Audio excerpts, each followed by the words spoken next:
Anlayaq ki, nəyə görə təkəbbür xisləti və nəyə görə mütəkəbbir sifəti yalnız Allaha aid edilir? Bu da mühüm suallardan biridir. Əvvəla bunun cavabını verməmişdən öncə iki mühüm nöqtə diqqət etmək lazımdır. Biri bundan ibarətdir ki, biz Allahın sifətlərinə baxanda Allahın bəzi sifətləri hədisdə də var ki, möminin sifətlərinə sayılır. Bəli. Məsələn, bağışlamaq. Bəli. Əgər bir nəfər desən, haqqı o kəsdisə, sən çalış bağışlayasan. Bəli. Hörmətsiz etdisə, digəri bağışlayasan. Bəli. Ya məsələn, deyir ki, mehriban olmaq. Uşaqlara qarşı mehriban olmaq, böyüklərə qarşı mehriban olmaq, mərhəmət hissi.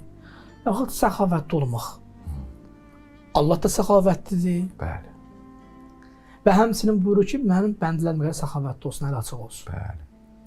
Təkəbbür sifəti amma o sifətlərdəndir ki, Allah mütəala deyir ki, bu sifətə yalnız mən malik ola bilərəm.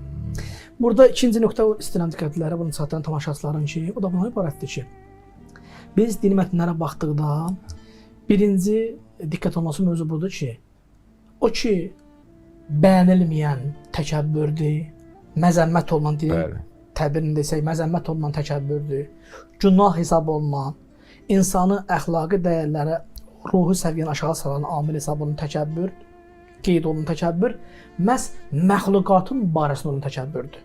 Yəni, insanların öz elmi ilə, var dövləti ilə, məqamı ilə, postu ilə, gözəlliyi ilə, nəsli ilə öz bu üstünlükləri başqa şəxslərlə müqayisədə övməyə haqqı yoxdur.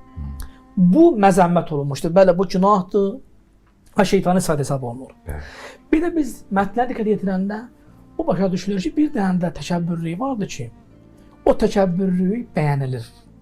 O təkəbbürü gərəkdir ki, olsun. Kimin barəsindədir da? Allah-u Teala'nın barəsindədir. Bəs məxluqatın barəsində təkəbbürlük hissi bəyənilmə təkəbbürlükdir. Quran məzəmmət edir o təkəbbürlük hissin. Və bunun müqabilində o məxluqatı xəlq eləyən Allahın barəsində bu sifət məmduh, yəni bəyənilən sifətdir. Yəni təkəbbürü sifəti kimə məxsusdur? Allah-u Teala məxsusdur.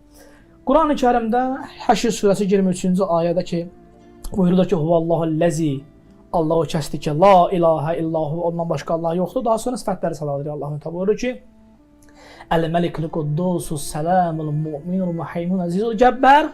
Daha sonra buyurur ki, Əl-Mütəkəbbir. Mütəkəbbir. Mütəkəbbir budur ki, yəni bütün gözəl sifətlər, Əsma-ül Hüsnə də bunun içində daxildir. Bütün gözəl sifətlər və ucalıq, böyüklük yalnız Allah məxsusdur. Burada bir incə məqamlar da buna ibarətdir ki, bu ki buyurur ki, məxluqatın təkəbbürü etməyə haqqı yoxdur. Təkəbbürü yalnız Allaha məxsusdur ki, Allah buyurur ki, mənim sifətimdə o təkəbbürlü hissi. Biz, əlbəttə ki, bu misal naqizlə başa salmaq üçün istəyirəm bunu tamaşaçıların diqqətini çatdıram ki, təkəbbürlü hissi məxluqatın bu sifətə malik olmağa haqqı yoxduğuna görə ki, bir insan durub elmi ilə heç vaxt müqayisə edə bilməz. Deyə bilməz ki, mən elmliyəm. Mümkündür, hələ nəinki Allah-u Teala, hələ insanların içində mümkündür bir insan 5 dənə kitab oxuyub, bizim orada desək, 5 il təhsil alıb, mümkündür cəmiyyət içində elə bir insan olsun ki, o ondan daha məsələn elmli olsun, dekant olsun, professor olsun, sənin daha elmli olsun. Sənin o ölümüvü fəxr etməyə, təkəbbür etməyə haqqın yoxdur. Niyə? Çünki mümkündür məxluqatın da içində, insanların içində elə şəxs olsun ki, o səndən elmi daha üstün olsun. Yaxud sənin gözəlliyinlə ya məqamla fəxr etmə haqqın yoxdur, təkəbbür etmə haqqın yoxdur. Niyə görə? Çünki mümkündür ki, cəmiyyətdə insanlar içində elə şəxs olsun ki, o şəxsin daha çox məsələn rütbəsi səndən çox olsun. Bəli. Yaxud əsillə, nəsəbli olmalığına sənin təkəbbür etməyə haqqın, hüququn yoxdur. Niyə? Çünki mümkündür cəmiyyətdə elə şəxs olsun ki, əsl nəcabətli səndən üstün olsun. Bəli. Biz hələ bu məxluqatla barəsində daha Allahla bu müqayisə oluna bilməz.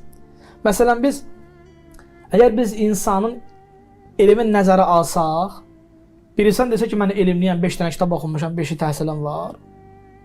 Biz deyirik ki, İnnəllahu vasiyun alim. Allah elmi nədir? Daha genişdir. Bəli. Əgər bir insan desə ki, mən qüdrətliyəm, istər məqam cəhətdən, istər bədənçisi cəhətdən, mən daha qüdrətliyəm.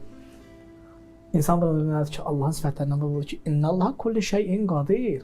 Allah hər şeyə qadirdir. Sən qüdrətli ola bilərsən, amma Allah nədir? Daha qadirdir.